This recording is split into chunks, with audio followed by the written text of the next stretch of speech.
네, 2022년 1월 27일 이정훈입니다. 오늘의 제목은 호남이여 또 속지 마라. 그그달이니까 그그달 하나 만들어봤습니다. 그때그때 달라요. 내가 하는 말은 그때그때 달라요. 줄여서 그그달이라고 표현해봤습니다. 이재명 씨가 광주를 갔네요. 광주공항에서 공약을 발표했습니다. 이렇게 서두가 시작합니다. 광주를 통해 역사에 눈뜬 이재명. 새로운 역사를 만들고자 광주 시민 여러분 앞에 인사드립니다. 셀 수 없이 고백했던 것처럼 민주화의 성지 광주는 저희 정신적 스승이자 사회적 어머니입니다. 광주는 개인적 영달을 꿈꾸던 청년 이재명이 올바른 역사를 직시하도록 만들어주셨고 약자를 위한 삶의 경로를 밟도록 이끌어주셨습니다. 국민 주권이 흔들리고 민주주의가 억압당할 때 항상 맨 앞에 서주신 광주입니다. 앞으로도 죽비이자 회초리로 저희 민주당을 바로잡아 주실 것입니다. 등등 이런 허두로 공약을 밝혔습니다. 어떤 공약들인가 봤더니 광주 거기에 1 전투비행단이 있죠. 우리 T-50 고등훈련기들이 주로 있는 부대인데 그 부대를 이전하겠다. 그 이전 문제는 오래전부터 나왔던 건데 이게 무조건 이전한다고 좋을 것 같죠. 동두천에 가보니까 미 2사단 나가라 했는데 2사단 나가고 나서 경제가 매우 어려워져서 애먹는 사람들 많습니다. 그 다음에 광주 전남을 재생에너지 신재생에너지 선도지역이 되도록 하겠다. 신재생에너지 뭐 풍력이나 태양광 네 좋을 것 같죠. 망합니다. 이러다 지역 망합니다. 진짜 망합니다. 아직도 여전히 화석에너지가 세고요. 석유는 굉장히 좋은 에너지원입니다. 5.18 민주화 운동 정신을 헌법에 명시하겠다. 민주화 운동 좋습니다. 제가 어제 문제 제기를 했습니다. 5.18 희생자 중에서 민주화 운동을 위해 뛰었던 대학생들 희생자가 얼마가 되느냐 제가 질문을 던졌습니다. 의외로 5.18 광주 때 희생된 대학생은 소수입니다. 근데 그걸 대학생 민주화 운동으로 끌고 올라가서 386들이 기승을 부린다는 얘기를 제가 말씀드렸습니다. 원래 이재명 후보는 경기 지역을 순회할 예정인데 갑자기 광주를 찾아가서 이런 연설을 한 겁니다. 왜 그랬을까요? 설이 다가오고 호남마저 흔들리기 때문입니다. 이렇게 많은 공약들을 쏟아냈는데 뭐 모빌리티 테스트 베드? 현대자동차 주 공장이 어디에 있는데 광주를 미래 모빌리티 테스트 베드로 만들겠다. 글쎄. 지금 캐스퍼라고 하는 차를 생산해서 현대 마크를 달고 나가는데 충분히 팔리지 않으면 현대는 손해죠. 꼭 하고 싶은 사업은 아닙니다.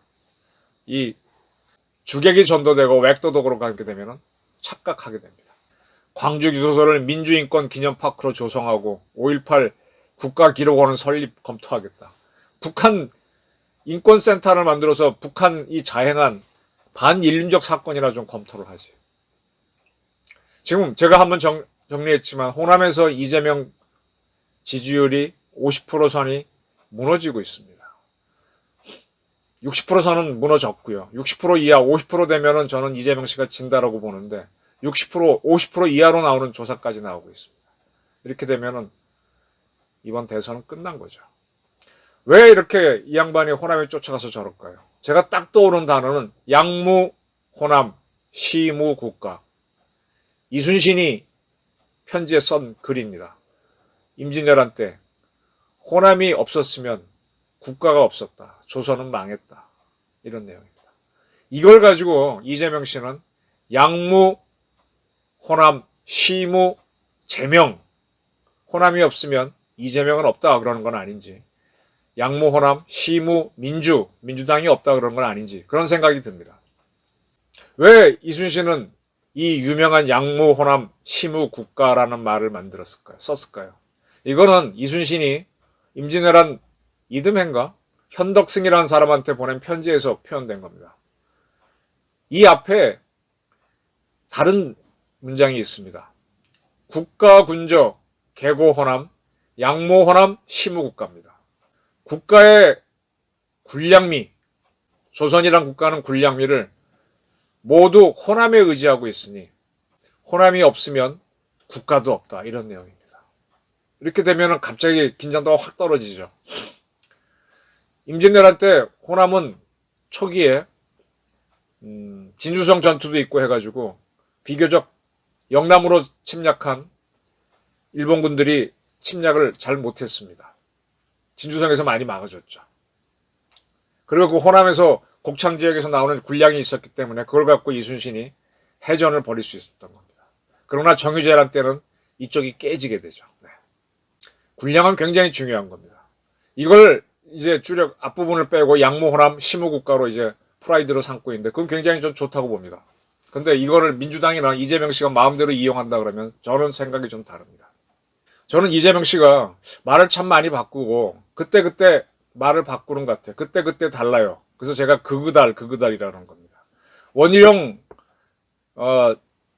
전 제주지사가 한번 페이스북에 정리했죠. 이재명 후보 TV 토론 질문을 미리 알려드립니다 라는 걸로 과거 이재명 씨 한 말이 앞뒤가 안 맞는 걸 정리한 겁니다. 6가지만 정리했는데 1979년 혜은이 씨의 제3 한강교 강물은 흘러갑니다 하는 노래를 이재명 씨는 78년 1년 전에 불렀다고 썼다. 틀렸다 이거죠. 뭐 이럴 수는 있습니다. 김광석의 노래 바람이 불어오는 곳이 이런 노래가 있습니다. 전 이 노래 잘 모르겠는데 이재명 씨는 자기가 대학 다닐 때 이 노래 들었다고 썼는데 이재명 씨는 82학번입니다. 저보다 한 학번 늦죠. 그리고 군대 안 갔다 오고 바로 저보다 먼저 졸업했는데 그럼 82, 83, 84, 85, 86년 1년 더 87년에 졸업했네. 근데 이 노래는 1994년에 발표됐습니다. 팩트 파인딩을 제대로 안 하죠. 이거는 기자들이 굉장히 조심하는 건데 이 사람은 그냥 느낌대로 쓰는 겁니다. 그러니까 그때그때 달라요가 많은 거죠. 1987년 6월 사태 때 6월 항쟁 때 그때 그는 이제 고시에 붙었던 그 애가 되겠네요. 광화문 광장에서 데모했다. 근데 광화문 광장은 2009년에 생겼습니다. 87년 6월 항쟁 저도 기억합니다. 저도 같이 뛰었다 했다는 거니까. 그때 서울역, 종로, 청계천 학생들이 다 점령했었죠. 그때 이제 처음으로 청계천 고가도로를 뛰어서 올라가 봤고 뛰어서 내려 봤고 서울역 앞에 그 큰 넓은 도로도 뛰어다녀 봤습니다. 그러나 광화문으로는 못 갔습니다. 광화문은 완벽하게 경찰이 막아냈습니다. 광장이요? 지금 같은 광장도 없었습니다. 거짓말입니다. 저도 증언할 수 있습니다.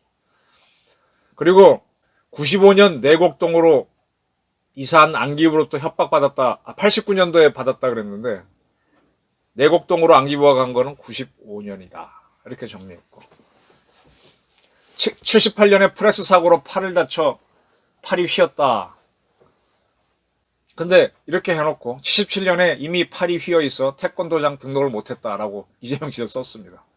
그리고 2005년 농협 부정대출 사건 제보자 만나러 술 마시고 급하게 운전대 잡다가 음주운전 걸렸다라 그랬는데 사실은 2004년 1년 전에 걸린 겁니다. 이렇게 그 사람 말은 다르다는 겁니다. 그때 형편에 따라 하다 보니까 이렇게 팩트 파인딩을 안 하는, 정교하지 않은 사람인 거죠. 더 유명한 거 있죠. 존경하는 박근혜라고 했더니 본인이 얘기했죠. 진짜로 존경하는 줄 알더라. 네. 이렇게 또 말을 바꿉니다. 분명히 존경하는 박근혜라고 해놓고 나중에는 그 말을 진짜인 줄 알더라 그랬습니다.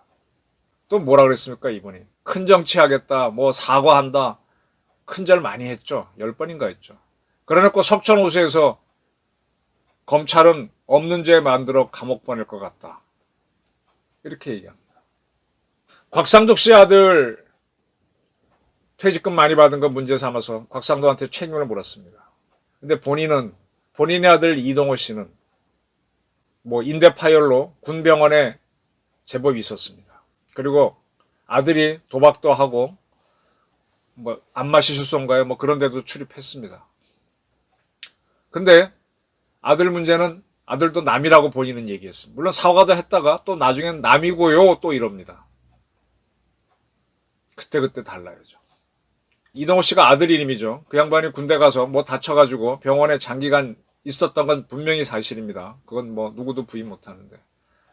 우리 천안함 부상 당한 병사들, 또 연평도 포격전 때 부상당한 병사들 피 철철 흘리고 들어왔죠. 그들에 비하면 이재명 씨 아들은 훨씬 더 호의허식했습니다. 이걸 지적하게 되면은 또 뭐 이야기를 됩니다. 제가 호남 분들한테 질문하고 싶어요.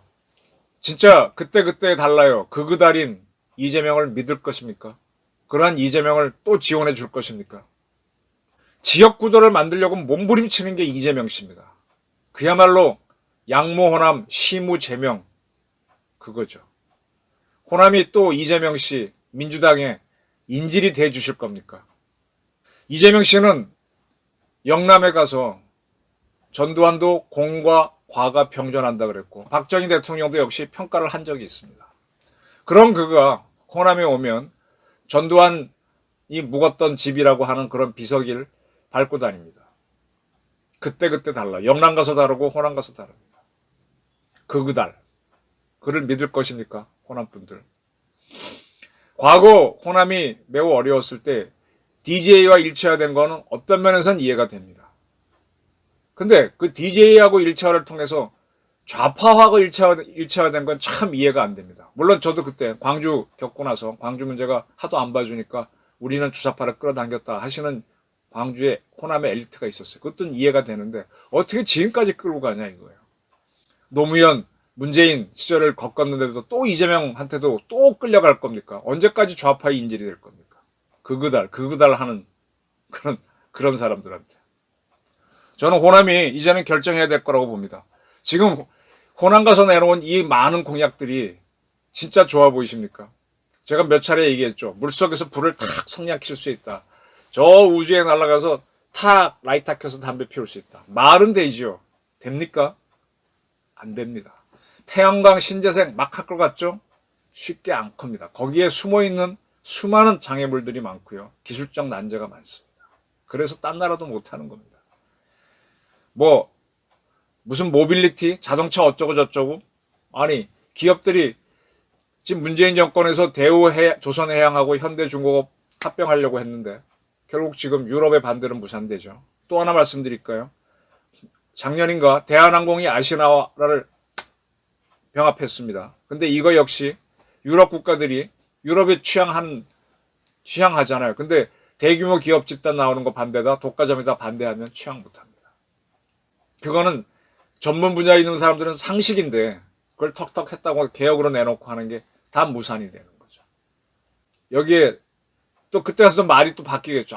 또 뭐 유럽이 너무했다 이렇게 가죠. 이게 그달입니다. 이게 전문가가 아닌 사람들이 하는 정치가 이 모양입니다. 호남은 또 그달에 속을 것인가 궁금합니다. 저희 의견이었습니다. 감사합니다.